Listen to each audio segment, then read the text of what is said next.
Welcome back. This is part 2. In the last video, we mixed our gradiated palette, and in this one we're going to run our gradient. And I wanted to show you up front, I did a test here using what I mixed in the last video, and it's very, very subtle, which can be really great. It's always nicer and safer to start light in watercolor, because once things are dark you can't make them unlight, but you can always make them more dark. But for our purposes here, this is too subtle. So what I did is added a couple more brush loads of pigment to my previous palette string, and now they are quite a bit darker. I haven't tested these, so this video will be this test run.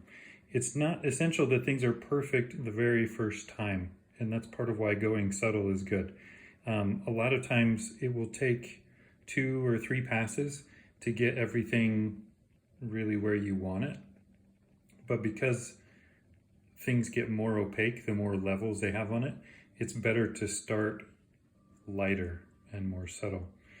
And if you notice, some of the pigment is settling in each of these cups. You can see these dark areas.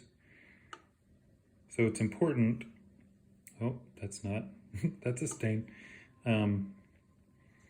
It's important to stir as you go along. And this is true with pan colors or tube colors, doesn't matter. So we're going to start at the top. I already wetted this. It's damp. And it's kind of dangerous to be floating color all the way over the paper. It's better to have it closer to the top. But I wanted to be able to show you all the colors so it's not off camera. So I'm just being really careful. I'm wiping my brush out or twisting it before I float it. You can't tell, but the paper is at an incline. I have a folded towel underneath it just to bring it up a few degrees. We're not going to talk about how steep of an incline right now, but it's a little too flat. I don't know if you can tell, but this pigment settling down in here, when I stir it, it evens out more. When my paintbrush was off camera, I was wiping it off. Now this bead that is on the paper right now is about where I want it to be. It's more important that it's consistent each time you do the transition. This would be too much. I would want to vacuum some of that out. So what I did was just lay in a couple drops of this NYX color, and that will take me all the way through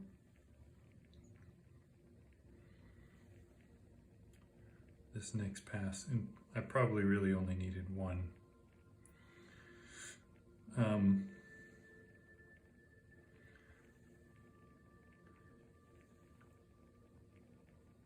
I'm going over and then bringing down to make a nice crisp edge. I'm eyeballing where this line comes over.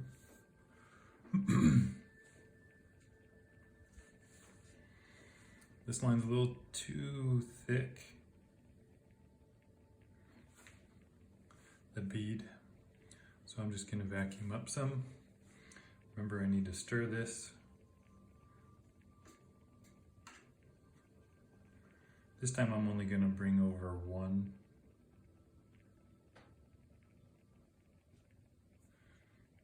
And bring that down.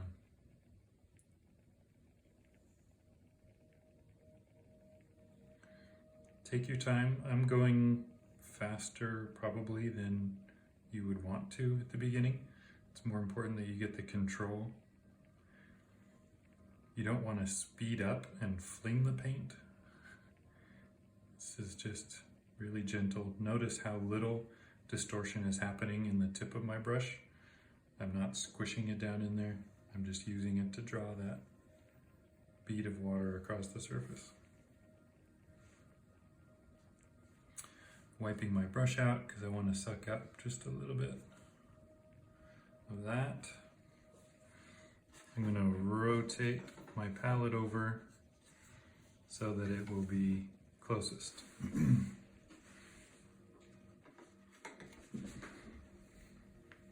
I'm going to stir.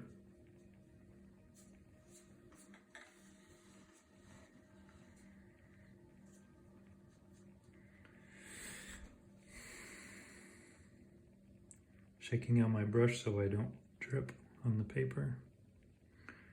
And then using that almost like an eyedropper to distribute the water, the pigment, evenly across that bead.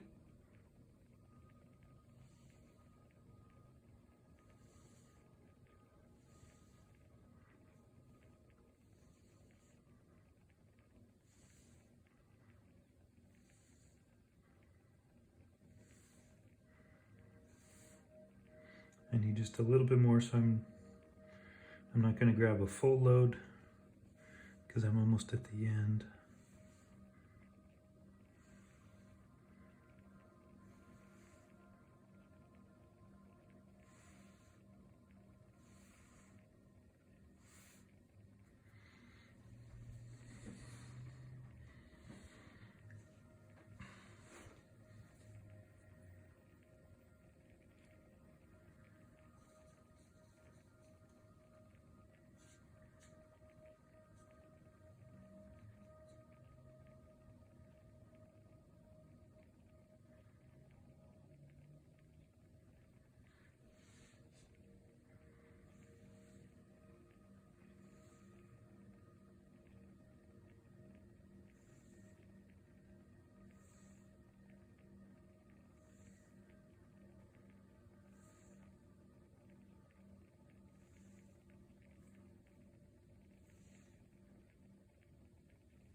Drying off my brush so I can vacuum up that last part. And then if I don't even out those areas, sometimes what you vacuum up can become white, which is actually a useful trick sometimes, but we're not there yet. We'll get there. So the thing with burnt sienna is it's not a dark color. Ultramarine is darker and black is of course darker still. So that means that even at its darkest, we're still not even to a medium tone here. Like I said in the last video, it's not as important of the value that we're getting in this particular assignment. What's more important is that we show even steps in our gradient. Remember, this gradient is supposed to match this stepped gradient over here. And I'm going to do that next, probably off camera, because it's so obvious. I don't want to waste your time. So don't worry that your darkest dark is not getting very dark. That's okay.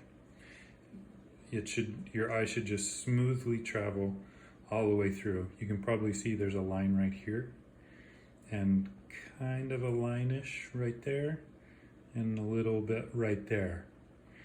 I'm hoping that that will even out as it dries.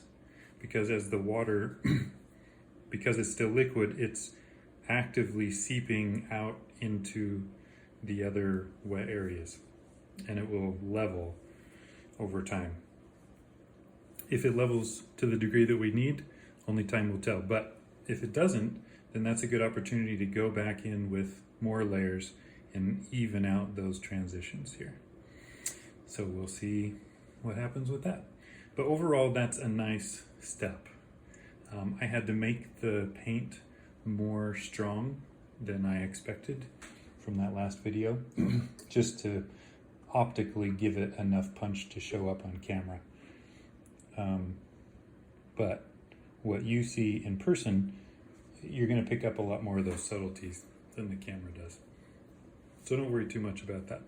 Of course, if you want to send me images of your work and check it out, the trick there is when you take the photo, edit it so that your photo looks as close to what you're seeing in real life as possible. Don't just assume that whatever you snap is going to be accurate to your optics.